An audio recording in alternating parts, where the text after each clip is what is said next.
quiet, living in a box under the stairs in the corner of the basement of the house half a block down the street from Jerry's bait shop. You know the place. Well, anyway, back then life was going swell and everything was just peachy! Except, of course, for the undeniable fact that every single morning, my mother would make me a big old bowl of sauerkraut for breakfast. Big bowl of sauerkraut! Every single morning! It was driving me crazy! I said to my mom, I said, "Hey, Mom, what's up with all the sauerkraut?" And my dear sweet mother, she just looked at me like a cow looks at an oncoming train. And she leaned right down next to me. And she said, "It's good for you!"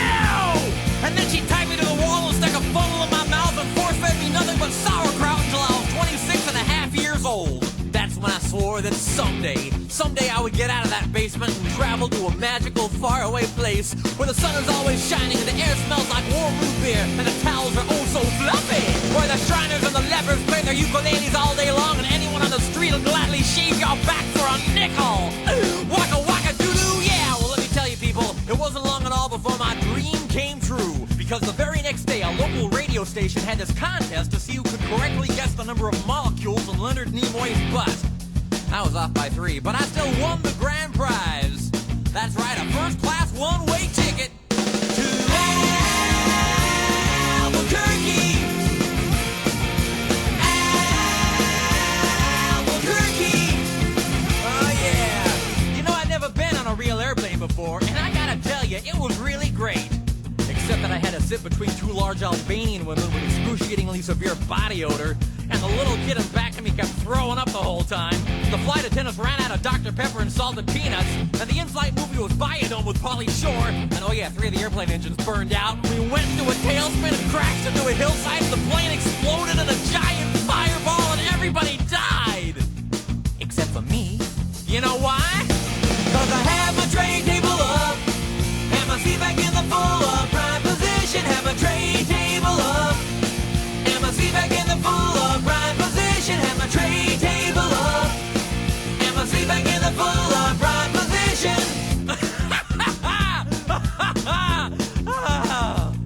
So I crawled from the twisted burning wreckage.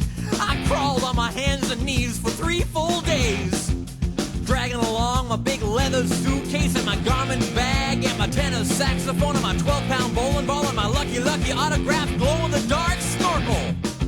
But finally I arrived at the world-famous Albuquerque Holiday Inn where the towels are oh so fluffy and you can eat your soup right out of the ashtrays if you wanna.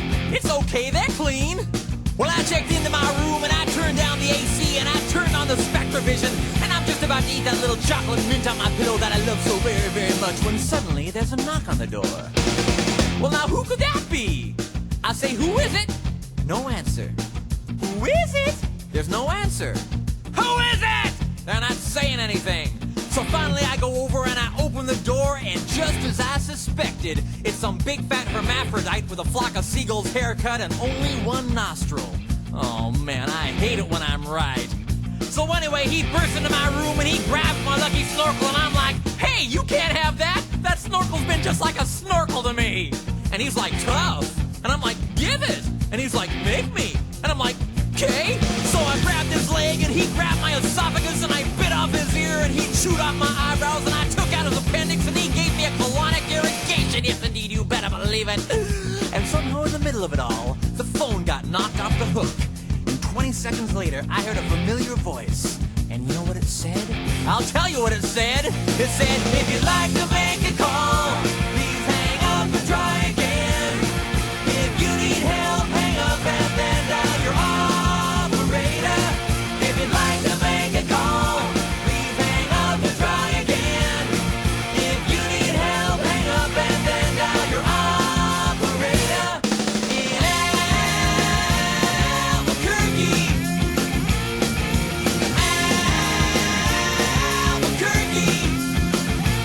Well, to cut a long story short, he got away with my snorkel. But I made a solemn vow right then and there that I would not rest. I would not sleep for an instant until the one-nostriled man was brought to justice. But first I decided to buy some donuts. So I got in my car and I drove over to the donut shop and I walked on up to the guy behind the counter and he says, "Yeah, what do you want?" I said, "You got any glazed donuts?" He said, "No, we're out of glazed donuts. I said, well, you got any jelly donuts?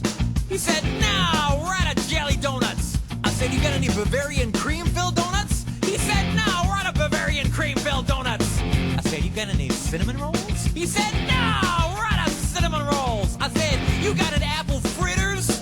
He said, no, we're out of apple fritters. I said, you got any bear claws? He said, wait a minute, I'll go check.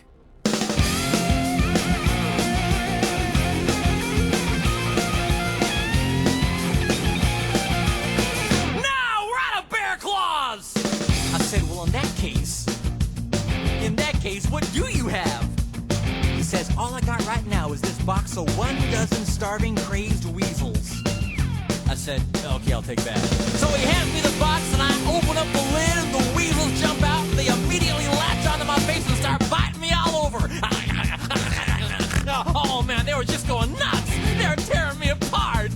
You know, I think it was just about that time that a little ditty started going through my head. I believe it went a little something like this. Oh, get him off me! Get him off me! Oh, get him off! Get him off! Oh, get him off me! I ran out into the street with these flesh-eating weasels all over my face, waving my arms all around and just running like a constipated wiener dog. And as luck would have it, that's exactly when I ran into the girl of my dreams. Her name was Zelda. She was a calligraphy enthusiast with a slight overbite and hair the color of strained peaches. I'll never forget the very first thing she said to me. She said, hey, you got weasels on your face. That's when I knew it was true love. We were inseparable after that. Oh, we ate together, we bathed together, we even shared the same piece of mint-flavored dental floss. The world was our burrito. So we got married and we bought us a house and had 2 beautiful children, Nathaniel and Superfly. Oh, we were so very, very, very happy. Oh, yeah. But then one fateful night, Zelda said to me, she said, Sweetie Pumpkin, do you want to join the Columbia Record Club? I said, whoa! Hold on now, baby! I'm just not ready for that kind of a commitment! So we broke up and I never saw her again, but that's just the way things go. In Albuquerque!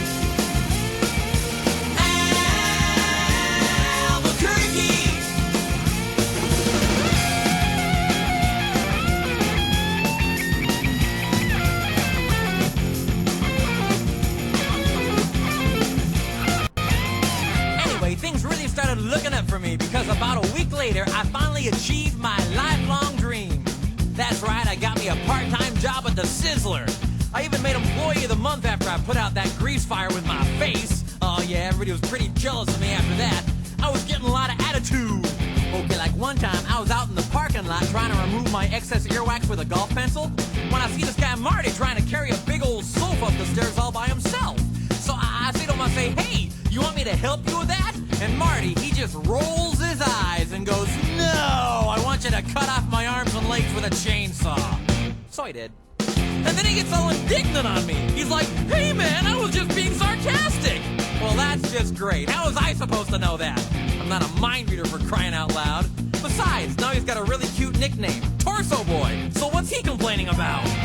Say, that reminds me of another amusing anecdote. This guy comes up to me on the street and he tells me he hasn't had a bite in 3 days. Well, I knew what he meant, but just to be funny, I took a big bite out of his jugular vein. And he's yelling and screaming and bleeding all over, and I'm like, hey, come on, don't you get it? But he just keeps rolling around on the sidewalk, bleeding and screaming, ah! Ah! Ah! And I'm completely missing the irony of the whole situation. Man, some people just can't take a joke, you know? Anyway, where was I? Kind of lost my train of thought. Okay, anyway, I know it's kind of a roundabout way of saying it, but I guess the whole point I'm trying to make here is I hate sauerkraut! That's all I'm really trying to say. And by the way, if one day you happen to wake up and find yourself in an existential quandary, full of loathing and self-doubt and racked with the pain and isolation of your pitiful, meaningless existence, at least you can take a small bit of comfort in knowing that somewhere out there in this crazy old mixed up universe of ours, there's still a little place